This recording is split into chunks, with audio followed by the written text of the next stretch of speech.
Welcome back दोस्तों। आज हमारा जो लेक्चर नंबर 13 है। तो इसके अंदर आज हम आपको जो है ना मैं आपको सिखाऊंगा किस तरह से आप इसके अंदर multi F else statement use कर सकते हैं। पिछली दफ़ा हमने सिर्फ एफ और एल्स इस्तेमाल किया था ना। अब हम ये इसको जो है ना करेंगे कि हम जो है मल्टी स्टेटमेंट कैसे बना सकते हैं। आज हमारा 13 लेक्चर है। 13 एग्जाम्पल डॉट सी एस कर देते हैं। ठीक है, तो इसके अंदर ये सिर्फ चीज़ें पहले मैं बता देता हूँ। अच्छा, ये यहीं से आगे काम को कंटिन्यू करते हैं। अब मैं इसको ये कह रहा हूँ कि अगर जो है ना यूज़र ने यहाँ पे ये लिए 80, ठीक है, तो ये क्या करो, योर ग्रेड इज़ ए। और अगर else F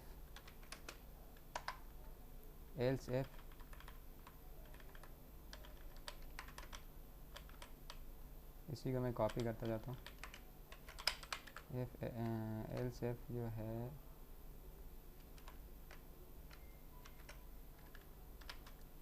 else if percentage greater than or equal to 70, तो प्रिंट करो योर ग्रेड इज़ बी। ठीक है, तो यहाँ पे ये आपका क्लोज हो जाएगा।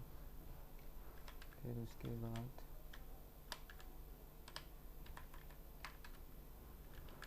अच्छा जी,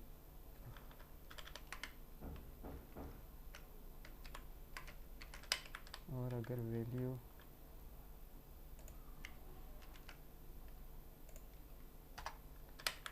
वैल्यू फ़र्ज़ करो जो है वो 60 है, तो यहाँ क्या प्रिंट करो, योर ग्रेड इज़ सी।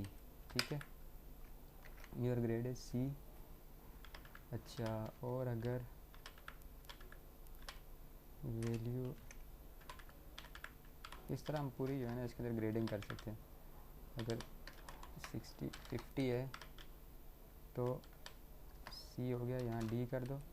और अगर अब इससे भी कम आ रही है ना एल्स, तो यहाँ पे आप दे दो क्या, फेल। तो फेल के लिए यहाँ पे मैं लिख देता हूँ एफ। ठीक है, अब यहीं पे हम जो है ना एक काम करते हैं, यूज़र से इनपुट भी ले लेते हैं रनिंग टाइम पे।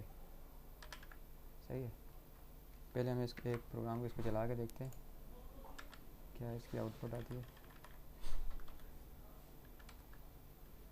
इसको कंपाइल करते हैं। ठीक है,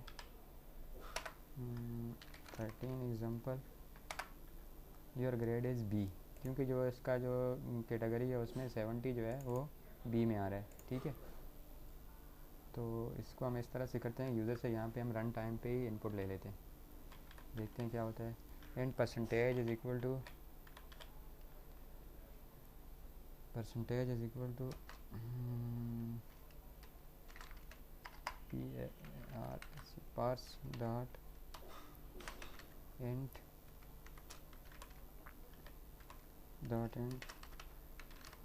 कंसोल डॉट रीड लाइन। यहाँ पे एक मेथड कॉल करेंगे रीड लाइन का, जिसके अंदर वैल्यू हमें ये नहीं चाहिए। अब यूज़र रन टाइम पे वैल्यू देगा। ठीक है, तो वो कितनी वैल्यू देता है उसके हिसाब से यहाँ पे इसको रिज़ल्ट दिया जाएगा। ठीक है, तो देखते हैं प्रोग्राम को अपने को रन करके क्या बोलते हैं।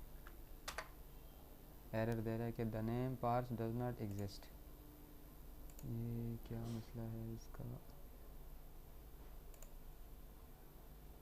जी, तो दोस्तों हमने जो है ना यहाँ पे प्रोग्राम टाइप कास्टिंग के लिए मैंने एक इस्तेमाल किया था मेथड, जो यहाँ पे भी फ़िलहाल अप्लाई नहीं हो रहा था। तो मैंने इसके लिए दूसरा अप्लाई किया, शायद वर्जन का कोई मसला आ रहा था इस वजह से। ठीक है, तो मैंने जो है ना क्या किया, इंटीजर की एक जो है ना परसेंटेज का एक वेरिएबल बनाया। उसके अंदर हम यूज़र से हम इनपुट लेंगे जो कि इसमें हम स्टोर करेंगे, और उसकी बेस पे हम नीचे यहाँ पे डिसीजन लेंगे तो क्या क्या होता है। ठीक है, convert to integer 32 console dot read line, तो ये इनपुट लेने का मेथड हमारा। ठीक है, तो इस पर हम लोग आते हैं, इसको कंपाइल करते हैं। ये हमने कंपाइल किया, उसके बाद हम इसको रन करते हैं 13 एग्जाम्पल। तो यहाँ पे अब हम क्या करते हैं, सबसे पहले हम देते हैं 90 हमने input the. Your grade is a, सही है, जिस तरह से मैंने कहा था कि भाई अगर 80 है या उससे ज़्यादा है तो ये दो। ठीक है, उसके बाद मैंने इंटर किया, इसको दोबारा रन करते हैं। मैं इसको देता हूँ 70, तो इसने क्या किया, योर ग्रेड इज़ बी। ठीक है, तो इसको मैं 1 मिनट 75 देता हूँ, तो फिर भी योर ग्रेड इज़ बी, क्योंकि 80 से कम है और 70 से ज़्यादा है। तो मैं यहाँ इसको देता हूँ 50, your grade is D. Okay, अब इससे मैं नीचे देता हूँ तो ये क्या बोलता है, मैंने इसको दिया 35, योर ग्रेड इज़ एफ। ठीक है, तो इस तरह से जो है ना ये मल्टी स्ट्रक्चर यानी एफ एल्स का कंडीशनल यानी का काम करता है। ठीक है, उम्मीद है आपका लेक्चर, आज का लेक्चर आपको बहुत पसंद आया होगा, और ये बहुत इंपॉर्टेंट भी है, इसका इस्तेमाल बहुत ज़्यादा प्रोग्राम में होता है। आप इसको बार बार देखें, अगर आप ये आपको आ जाता है तो आपको पूरी मुकम्मल मार्कशीट बनानी आ सकती है। मार्कशीट बनानी यानी कि आपको पूरी आ गई है। उसके अंदर मेन यही होता है ग्रेड कंप्यूट करने का फार्मूला, कि आप ग्रेड किस तरह कंप्यूट करते हैं। तो आने वाले लेक्चर में जो है ना मैं नेस्टेड लूप्स को करूँगा कि किस तरह एक लूप के अंदर हम दूसरे लूप को इस्तेमाल कर सकते हैं। नेस्टेड लूप स्ट्रक्चर को इस्तेमाल पे हमारा नेक्स्ट ट्यूटोरियल होगा। तो अगले ट्यूटोरियल तक के लिए इसकी आप अच्छी तरह से प्रैक्टिस करें ताकि ये बिल्कुल कंसेप्ट आपको क्लियर हो जाए। अगर कोई भी डिफ़िकल्टी है तो आप मुझसे पूछ सकते हैं, तो मैं इंशाल्लाह आपको फ़ौरन उसका रिप्लाई दूँगा और आपको पूरी तरह गाइड करूँगा। ठीक है, बहुत शुक्रिया। अगले लेक्चर तक के लिए अल्लाह हाफ़िज़।